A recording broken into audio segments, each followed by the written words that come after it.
provide. Thank you.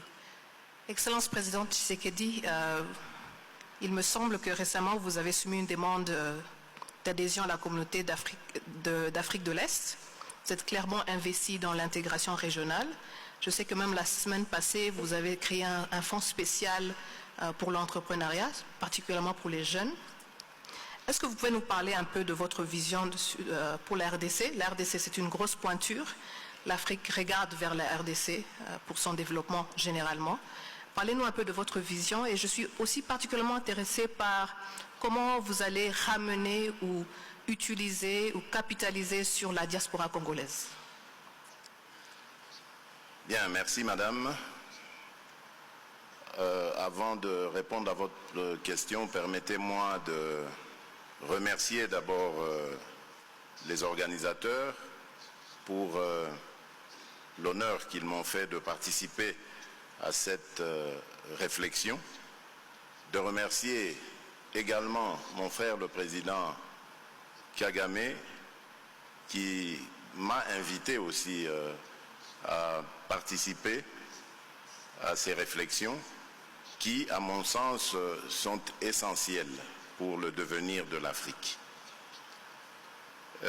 Pour revenir donc à votre question, je dirais ma vision, elle est simple, elle paraît très simple, elle est basée sur l'homme, l'individu, l'homme avec grand H bien sûr, parce que nous n'oublions pas les femmes, l'homme congolais. Je pars de ce principe en disant, puisque c'est lui le vecteur du développement, il faut donc qu'il soit dans les meilleures conditions possibles. Donc son épanouissement est essentiel au développement du pays. C'est pourquoi, d'entrée de jeu, j'ai voulu marquer une rupture avec tout ce que nous avons connu jusqu'ici au pays, sans vouloir jeter l'opprobre sur cela. Ce sont des expériences que nous avons vécues, mais au bout de certaines expériences, il faut savoir faire l'évaluation et se poser la question de savoir comment on peut réorienter les choses. Et donc, je me suis dit, le problème, il est peut-être là, au niveau du Congolais. Alors que faut-il pour que le Congolais soit épanoui et apte à participer au développement de son pays et au développement au-delà de son pays, de l'Afrique, parce que je m'inscris fortement aussi dans ce combat pour une Afrique forte, une Afrique qui gagne, parce que nous en avons les atouts, j'y crois. Et on a parlé de cette formidable jeunesse qui est pour moi la principale richesse que nous avons. Et donc, je crois fermement dans les capacités de notre jeunesse à aller de l'avant, à faire décoller l'Afrique.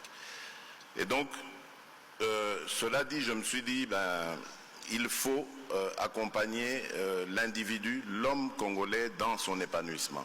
C'est ainsi que j'ai marqué un accent particulier sur les libertés d'expression, les libertés d'association, les libertés d'entreprise et bien d'autres choses d'entrée de jeu. Et ensuite, je suis très vite allé sur une recommandation de notre Constitution qui est l'accès gratuit à l'éducation. Et je peux vous dire que depuis cette décision, nous sommes débordés par le succès que cela a emporté. Aujourd'hui, nous avons des classes qui sont surabondantes, qui sont complètement débordées. C'est normal, c'est la conséquence de cette mesure. Et donc, nous allons nous attaquer progressivement comme ça, palier par palier, à faire face à cette surabondance de jeunes gens, parce que la gratuité a été décidée au niveau fondamental, de l'enseignement fondamental, pour que tout Congolais ait accès direct, facile et gratuit à l'éducation. C'est comme ça qu'on va édifier une nation qui gagne et qui fait face aux défis du monde. Ensuite, nous sommes en train aussi de voir au niveau de la santé, comment est-ce que là aussi l'accès peut être facilité à tous les Congolais. ce n'est que comme ça que nous allons réussir à faire ou former des Congolais aptes à faire face aux enjeux à venir. Alors, en tant que pays, le Congo, de par sa position géostratégique, est un formidable carrefour entre plusieurs communautés politiques et économiques régionales. Et donc, nous nous sommes dit, il faut bien aller dans toutes ces communautés, être une sorte de trait d'union entre le nord et le sud de l'Afrique, l'est et l'ouest, et nous en avons la capacité, de par sa taille et de par ses potentialités. Voilà pourquoi, pour nous, l'enjeu des infrastructures est très important. Il faut que le Congo, qui jusqu'ici a été un des derniers, je veux dire, dans ce domaine, vu les possibilités qu'il a, se lance dans la construction d'infrastructures, parce que cela aussi va, j'ai parlé de l'Afrique tout à l'heure, favoriser l'intégration régionale.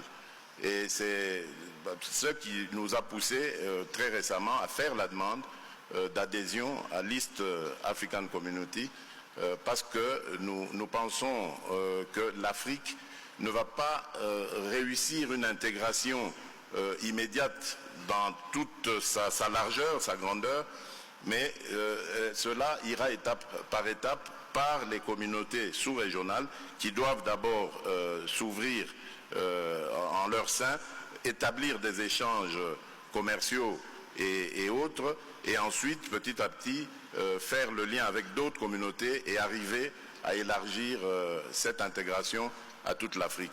60 ans, donc, nous pensons que c'est assez pour que nous nous préparions à ces défis.